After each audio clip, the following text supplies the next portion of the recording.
নমস্কাৰ, মোৰ নাম ৰিংকু তালুকদাৰ। আজি ইংৰাজী নৱবৰ্ষৰ দ্বিতীয়টো দিন।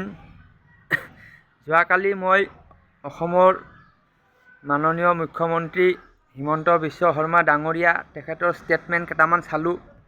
তাৰে ভিতৰত তেওঁ এটা ষ্টেটমেণ্ট দিলে, সেইটো হ'ল কি, জুবিন গাৰ্গৰ চিনেমা ৰৈ ৰৈ বিনালে, এই চিনেমাখনে 32 কোটি টকা উপাৰ্জন কৰিছে। তাৰে মানে GST হ'ল আপোনাৰ 2 কোটি 30,000 নে কিমান ক'লে আৰু মুঠতে মানে 2 কোটিৰ ওপৰত আৰু 2.5 কোটিমান হ'ব। এই টকাটো অসম চৰকাৰৰ হয়। অসম চৰকাৰে সেই টকাটো মানে 2 কোটি 30,000 টকাটো 30 লাখ 2 কোটি 30 লাখ এই টকাটো মানে কলাগুৰু ফাউণ্ডেশ্যনক দিছে, দান দিছে। আৰু কলাগুৰু ফাউণ্ডেশ্যনটোৰ মালিক হ'ল আপোনাৰ জুবিন দা যিহেতু নাই, তো এতিয়া মালিক হ'ব গৰিমা গাৰ্গ শইকীয়া, মানে জুবিন দাৰ পত্নী গৰিমা বৌ। তো তেওঁ হ'ব এতিয়া সেই টকাটোৰ মানে গৰাকী মানে কি আৰু, সেইটো কলাগুৰু ফাউণ্ডেশ্যন মানে হ'ল কি, এইটো এটা এনেকুৱা ফাউণ্ডেশ্যন য'ত মানে অসমৰ দুখীয়া ল'ৰা ছোৱালীক পঢ়া শুনাৰ যদি ফিজ দিব নোৱাৰে, এডমিশ্যন দিব নোৱাৰে, তাত দিয়ে।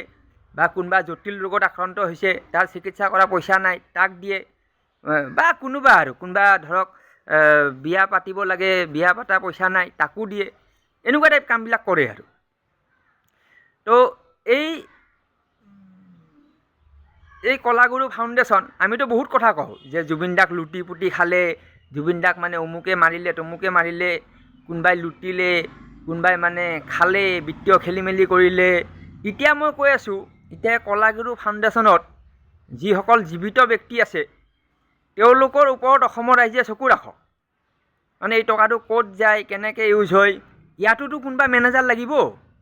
এইটোতো এনেকুৱা নহয় যে টাৰ্চেম মিট্টাল মেনেজাৰ আছিলে, এতিয়া চবেই গম পালে, বোলে মাৰোৱাৰী হৈ টকা লুটি দিলে, জুবিন দাৰ টকাবোৰ সি খাই দিলে। এতিয়া হোৱা কথাটো হৈ গ'ল, এতিয়া আপকামিং কথাটো ক'ব লাগে। আপকামিং কথাটো হ'ল কি, এই যিটো 2 কোটি 30 লাখ টকা দিছে, আৰু মইতো কেমেৰা সন্মুখত কথা কোৱা মানুহ হয়, মইতো এইবিলাক চুচুক চামাক নাই। মই এতিয়াই কৈ আছোঁ, এই টকাটো কোনোবাই খাব। তো কোনে খায়, কেনেকৈ খায়, কোন মেনেজাৰে চায়, এইবোৰ এতিয়া চকু দিয়ক। এতিয়াতো গৰিমা বৌৰতো কোনোবা মেনেজাৰ থাকিব, কাৰণ গৰিমা বৌটো আৰু এনেকাতো চব চাব নোৱাৰে। কোনফালে চাব? জোনালী ষ্টুডিঅ' চাব, নে খাৰঘুলি ঘৰ চাব, নে সোণাপুৰৰ ৰিজৰ্ট চাব, নে ক'ত কি আছে এইবিলাক চাব? এতিয়াতো মেনেজাৰ এজন লাগিব। তো এতিয়া অসমীয়া মেনেজাৰ ৰাখক, আৰু সেই মেনেজাৰজনৰ ওপৰত অসমৰ ৰাইজে চকু দিয়ক যে ভাই 2 কোটি 30 লাখ টকা কোনোবাই খাই দিব পাৰে, কোনোবাই গাইব কৰি দিব পাৰে। এতিয়া যি হ'ব লগা আছে সেইটোত চকু দিয়ক। বাকী জুবিন দাক সিদ্ধাৰ্থই মাৰিলে, সিদ্ধাৰ্থই খাই দিলে, টাৰ্চেম মিট্টালে খাই দিলে, গৰিমা বৌ একো গমেই নাপালে। এতিয়াতো চব গম পাব। এতিয়াতো মেনেজাৰটো তেওঁৰ নিৰ্দেশত চলিব মেনেজাৰ। তো অসমৰ ৰাইজৰ দায়িত্ব সেই মেনেজাৰক মানে চকু দিয়াটো। ব্যক্তিগতভাৱে মই চকুত দিম বাৰু, কোন মেনেজাৰ হয়, ক'ত কি খৰচ কৰে, ময়ো দূৰৰ পৰা চাই থাকিম। ঠিক আছে, ধন্যবাদ।